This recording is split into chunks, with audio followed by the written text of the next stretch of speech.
आज हम चर्चा करते हैं कि परमानंद स्वरूप परमात्मा को मन इंद्रियों को बस में करके प्राप्त किया जा सकता है। परमानंद स्वरूप परमात्मा को मन इंद्रियों को बस में करके भी प्राप्त किया जा सकता है। ये एक साधन है। कहते हैं आत्मानम रथिनम विद्य शरीरम रथमेव तु बुद्धिम तु सारथिम विद्यम मनः प्रग्रहेमेव च इंद्रियाणि हयानाहुर विषयांस्तेषु गोचरान् आत्मेन्द्रिय मनोयुक्तम भोक्ते त्याहु मनीषणा। ये कंठोपनिषद में है। तो इसका अर्थ है धर्मराज भगवान यम नचिकेता से कहते हैं, हे नचिकेता, तू आत्मा को रथी, शरीर को रथ जान तथा बुद्धि को सारथी और मन को लगाम समझ।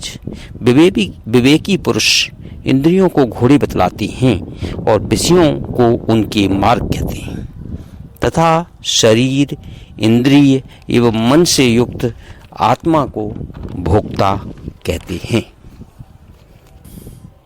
तो मतलब शरीर को रथ, इंद्रियों को घोड़े, मन को लगाम, बुद्धि को सारथी, इंद्रियों के विषयों को रथ के चलने का मार्ग और जीवात्मा को रथी बतलाया गया है। परमात्मा से बिछड़े हुए जीवात्मा को इसी रथ के द्वारा विषयों के मार्ग पर चलकर ही परमात्मा के धाम अपने घर पहुंचना है।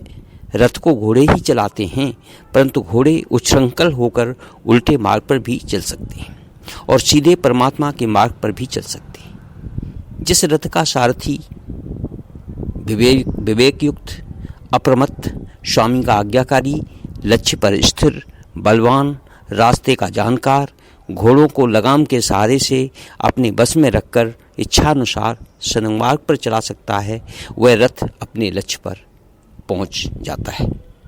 इसी प्रकार जिस पुरुष की बुद्धि विवेक संपन्न जीवात्मा को परमात्मा के धाम में ले जाने के लिए तत्पर है, तैयार है, परमात्मा में लगी हुई है, मन इंद्रियों को अपने बस में रखने वाली है, सदा सावधानी के साथ सबको साधन मार्ग पर ले चलने वाली होती है, वह पुरुष इंद्रियों के द्वारा विषयों में विचरता हुआ भी जैसे सत सारथी के द्वारा संचालित रथ पर चलकर लक्ष्य की ओर बढ़ता रहता है, वैसे ही परमात्मा की ओर बढ़ता रहता है।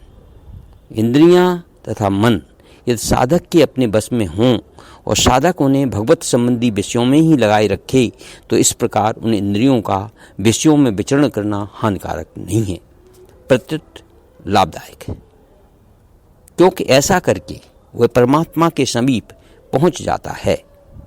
जब तक शरीर, इंद्रियां और मन हैं, तब तक उनको विषयों से सर्वथा अलग कर देना संभव नहीं है।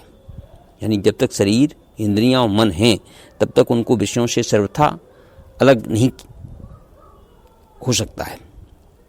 अतएव साधक उनमें से राग और द्वेष को हटाकर विशुद्ध बना ले और फिर उनका यथा योग्य साधन रूप विषय सेवन में उपयोग करे। भगवान ने गीता में कहा है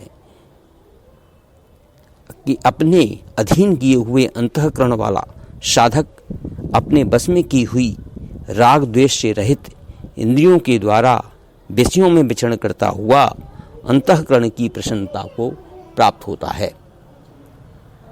अंतःकरण की प्रसन्नता को प्राप्त होता है।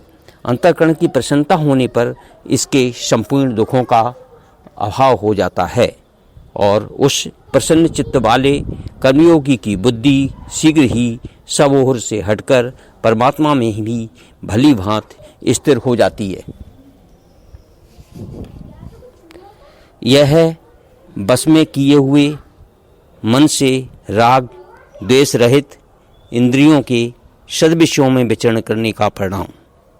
जिन मन इंद्रियों के द्वारा इंद्रिय सुख की आशा से विषयों का उपभोग करके दुखों को निमंत्रण दिया जाता है, उन्हीं मन इंद्रियों से उन्हें साधन में लगाकर परमात्मा की प्राप्ति की जा सकती है।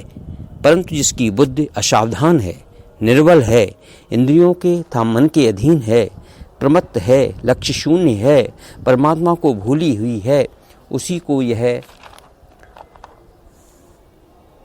पतन के गर्त में गिरा देता है, अथवा किसी भयानक दुष्कर्म रूपी पत्थरों से भिड़कर मानव जीवन को चूर चूर कर डालता है। जैसे असावधान निर्मल सारथी के द्वारा लगाम को प्रचंड बल वाले घोड़ों के अधीन छोड़ देने पर घोड़े उस रथ को सारथी और रथी सहित गहरे गड्ढे में डाल देते हैं, अथवा किसी दीवार से टकराकर चकनाचूर कर डालते हैं। विचार करने पर यह पता लगता है कि इंद्रियां स्वाभाविक ही बहिर्मुखी हैं। वे नित्य निरंतर विषयोपभोग के लोभ में पड़ी हुई विषयों की ओर दौड़ती और मन बुद्धि को भी फलपूर्वक खींचती रहती हैं। अतः उनको सदा सर्वदा सावधानी से मन के सहारे से, यानी मन को उनके साथ न जाने देकर बस में रखने का प्रयत्न करना चाहिए। इंद्रियां बस में न होंगी, मन उसका साथ देने लगेगा। अगर इंद्रियां बस में न होंगी तो मन उसका साथ देने लगेगा, तो वे बुद्धि को वैसे ही विचलित कर देंगी जैसे जल में पड़ी हुई नौका को वायु डगमगा देती है। भगवान ने गीता में कहा है कि इंद्रियाणाम ही चरताम यन मनो अनुविधीयते तदस्य हरत प्रज्ञाम वायुर्नाव विभावसी।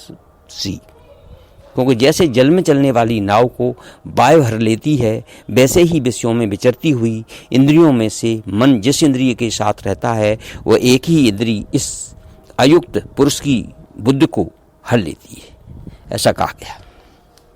इसलिए हे महाभाव, गीता में कहते हैं भगवान कृष्ण, इसलिए हे महाभाव, जिस पुरुष की इंद्रियों के विषयों से सब प्रकार निग्रह की हुई हैं, उसी की बुद्धि स्थिर है। जैसे कि एक योग्य चतुर केवट जो है नाव को भंवर से निकाल लेता है सुरक्षित तरीके से, उसी प्रकार भ्रम प्रमादात से रहित सुयोग्य एकनिष्ठ बुद्धि मन इंद्रियों से युक्त शरीर नौका को राग देश रूपी भंवर तथा कामना रूपी तीर्थधार जल के प्रभाव से बचाकर सत्संग रूपी पाल के सहारे से भगवत कृपा वायु को अनुकूल बनाकर आगे बढ़ती रहती है, तो यह सुरक्षित भगवान के धाम में पहुंच जाता है। अतएव साधक को चाहिए कोई अपने को शरीर, इंद्रिय, मन, बुद्धि का स्वामी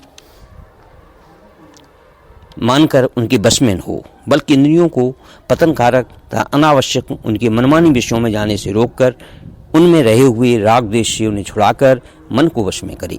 बुद्धि को एकमात्र परमात्मनिष्ठ निश्चयात्मक का बनाकर परमात्मा में स्थिर कर दे।